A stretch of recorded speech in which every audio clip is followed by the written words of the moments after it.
مکہ مکرمہ کی ایک معزز خاتون، بڑی مالدار خاتون تھی حضرت خدیجہ، جن کے 2 شوہروں کا انتقال ہو چکا تھا.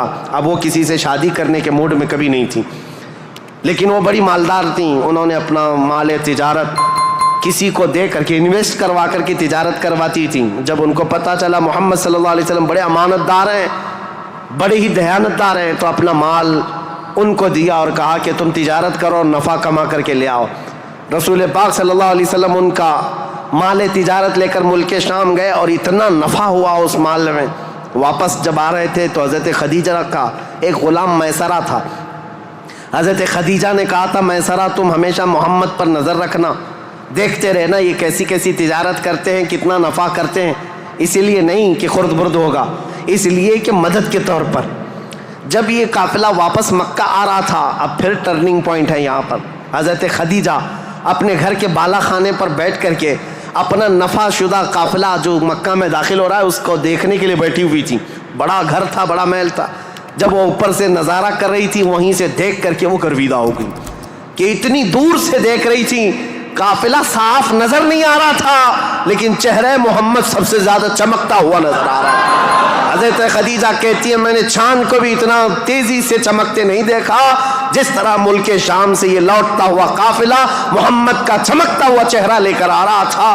حضرت خدیجہ کہتی ہیں عجیب حالت تھی، قافلہ تو تجارت کر کے آ رہا ہے، لیکن میں نے دیکھا اس قافلے کے اوپر جو دھوپ کا وقت ہے اس وقت آسمان کا ایک ٹکڑا، بادل کا ایک ٹکڑا سایہ بن کر کے چلتا ہوا آ رہا ہے. جس طرف محمد جا رہا ہے اس طرف وہ ٹکڑا بھی چلتا جا رہا ہے. آگے پیچھے نہ جانے کون سی مخلوق چل رہی تھی. حضرت خدیجہ کا دل یہیں سے بے قرار ہوا. ملک شام سے تجارت کر کے واپس آنے کے بعد، جبکہ حضرت خدیجہ کی 2 شادیاں آلریڈی ہو چکی تھی، انتقال ہو چکے ان کے شوہروں کے، 40 سال کی عمر ہو چکی تھی، شادی کرنے کا کوئی خیال نہیں تھا. لیکن حضور پاک کے چہرے پاک کو دیکھنے کے بعد، ان کی خصوصیات دیکھنے کے بعد، نفع لیتے ہی آپ نے پیغام بھیج دیا محمد صلی اللہ تعالیٰ علیہ وسلم سے. کہا کیا آپ مجھ سے نکاح کرنا چاہیں؟ وہ روح محمد صلی اللہ تعالیٰ علیہ وسلم کی گرویدہ خاتون، ان کا پیغام پہنچتے ہی رسول پاک صلی اللہ تعالیٰ علیہ وسلم نے خود سے قبول نہیں کیا، اپنے چچاؤں اور پھوپھیوں کے درمیان اس مسئلے کو رکھا. جناب ابو طالب تھے، سارے پھوپھیاں اور چچا بیٹھے، ان کے سامنے رکھا کہ حضرت خدیجہ کے پیغام نکاح آیا ہوا ہے. سارے لوگوں نے کہا تمہیں پتہ ہے خدیجہ پورے مکہ میں طاہرہ کے نام سے جانی جاتی ہیں، سب سے پاکیزہ خاتون. عزت تو ایسی تھی کہ ادنا سے ادنا آدمی بھی اور اونچا سے اونچا آدمی بھی حضرت خدیجہ کی طرف چہرہ اٹھا کر نہیں دیکھتا. ان کی عزت بڑی تھی. کہا کہ اگر محمد تمہارے لیے ان کی طرف سے پیغام آیا ہے تو قبول کر لو. رسول پاک صلی اللہ تعالیٰ علیہ وسلم نے جواب بھیجا کہ مجھے بتایا گیا ہے کہ مکہ میں سب سے شریف خاتون اگر کوئی ہے تو خدیجہ کا نام ہے. میرے عزیزو خاتون شریف کیوں نہ ہوگی؟ اس لیے کہ جس کے پیٹ سے پیدا ہونے والی بیٹی فاطمۃ الزہرا ہو، سیدہ کائنات ہو، تو پھر ماں کا عالم کیا ہو سکتا ہے. اللہ کریم نے یہ انتخاب فرمایا تھا. رسول کریم صلی اللہ تعالیٰ علیہ وسلم نے اس نکاح کو دل و جان سے پسند کیا. نکاح کی تقریب ہوئی. نکاح کی تقریب میں جناب ابو طالب اور حضور کے سارے چچا اور پھوپھیاں بھی شریک ہوئے. خطبہ نکاح کا خطبہ جناب ابو طالب نے پڑھا تھا. وہ خطبہ آج بھی موجود ہے جو میرے آقا صلی اللہ تعالیٰ علیہ وسلم کے پہلے نکاح میں خطبہ ہوا تھا. اس خطبے کے بعد نکاح مقرر ہونے کے بعد رسول کریم صلی اللہ تعالیٰ علیہ وسلم کی یہ شریک حیات، یہ رفیق حیات، یہ محبوب رب العالمین سیدہ خدیجہ حضور کی ایسی وفا شعار خاتون بن کر کے رہی کہ اللہ کی قسم آج بھی پوری روئے زمین پر جو میرے آقا کی اولاد سادات کے نام سے جانی جاتی ہیں وہ کہیں اور نہیں، وہ خدیجہ کی بیٹ سے پیدا ہونے والی اولاد ہے. حضرت خدیجہ کے بطن سے میرے آقا کی 6 اولاد ہوئیں، 3 بیٹے اور 3 بیٹیاں. رسول کریم صلی اللہ تعالیٰ علیہ وسلم کی 6 اولاد کی ماں حضرت خدیجہ ہیں. یہ بڑی الفت و محبت کی زندگی گزری ہے میرے آقا صلی اللہ علیہ وسلم کی. لیکن جب میرے آقا کی عمر پاک 50 سال کی ہوئی اور حضرت خدیجہ کی عمر اس وقت تقریباً آپ اندازہ کر سکتے ہیں 25 سال زیادہ تھی، 75 سال کی خاتون تھی. 75 سال کی خاتون، اللہ اکبر، 75 سال کی خاتون کس کو کہتے ہیں؟ عمر کا وہ پڑاؤ جس میں بوڑھا اپنے اعضاء سے مجبور ہو جاتا ہے اور اس کے پٹھے جواب دے جاتے ہیں، چلنا پھرنا دوبھر ہو جاتا ہے۔ لیکن قسم خدا کی جب میں یہ روایت پڑھتا ہوں کہ جب رسول کریم صلی اللہ تعالیٰ علیہ وسلم 3000 فٹ اونچی پہاڑی غار ہرا میں جا کر عبادت کرتے تھے، کبھی 2 دن تک نہیں آتے تھے، تو 75 سال کی یہ خاتون دن میں 2 مرتبہ پہاڑی پر جاتی تھی کھانا لے کر کے اور اترتی تھی۔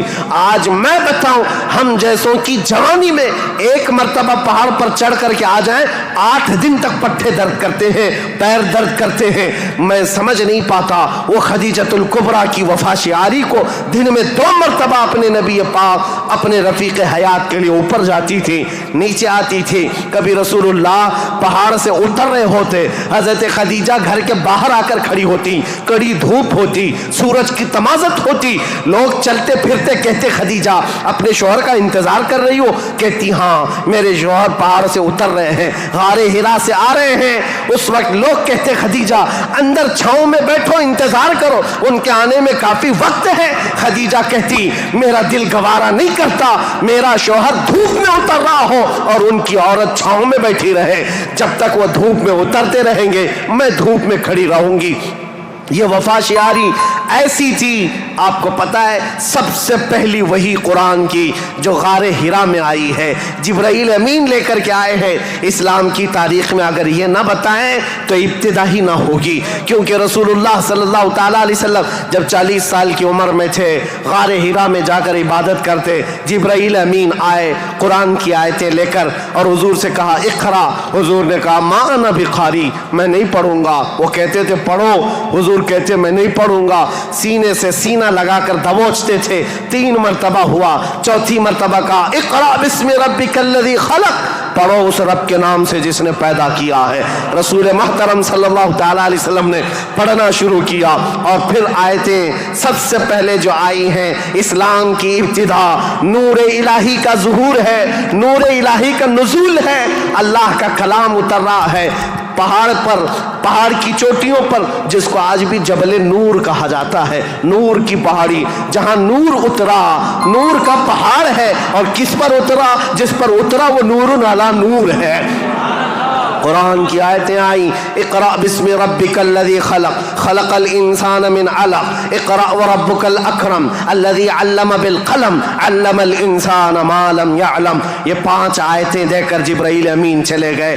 رسول پاک صلی اللہ تعالیٰ علیہ وسلم پر جو وحی آئی تھی اس کا اثر ایسا تھا، سخت ٹھنڈیوں کے دن تھے، موٹے موٹے پسینے کے بوند پیشانی سے نکلتے تھے۔ جب رسول پاک تشریف لائے، پہلا واقعہ دیکھا تھا حضور نے، پہلا واقعہ تھا جبرائیل امین اس طرح آیتیں لے کر آئے۔ یہ آیتیں اترنا آسان بات نہیں، قرآن خود کہتا ہے، میرا مولا فرماتا ہے اگر ہم یہ پہاڑوں پر اتار دیتے، پہاڑ ریزہ ریزہ ہو جاتے، ٹکڑے ٹکڑے ہو جاتے، لیکن قلب مصطفیٰ نے اس کا بوجھ اٹھا لیا ہے۔ رسول اللہ کے دل نے اس امانت کو اٹھایا تھا، لیکن چل کر کے دنیا کا وہ پہلا انسان، دنیا کی وہ پہلی شخصیت ہے جس کو قرآن سنایا میرے آقا نے، وہ کوئی اور نہیں، ام المومنین سیدہ خدیجۃ الکبریٰ ہے۔ آئے رسول پاک صلی اللہ تعالیٰ علیہ وسلم، گھر آتے ہی فرمایا میرے پاس ایک فرشتہ آیا، سینے سے سینے لگایا اور اس نے یہ آیتیں اللہ کی طرف سے سنائی، مجھے کمبل اڑاؤ، زمیلونی زمیلونی، بار بار کہتے مجھے کمبل اڑاؤ، سخت ٹھنڈیاں لگ رہی ہیں۔ سیدہ خدیجۃ الکبریٰ کی باتیں یاد رکھو، تاریخ میں آج بھی لکھی ہوئی ہیں۔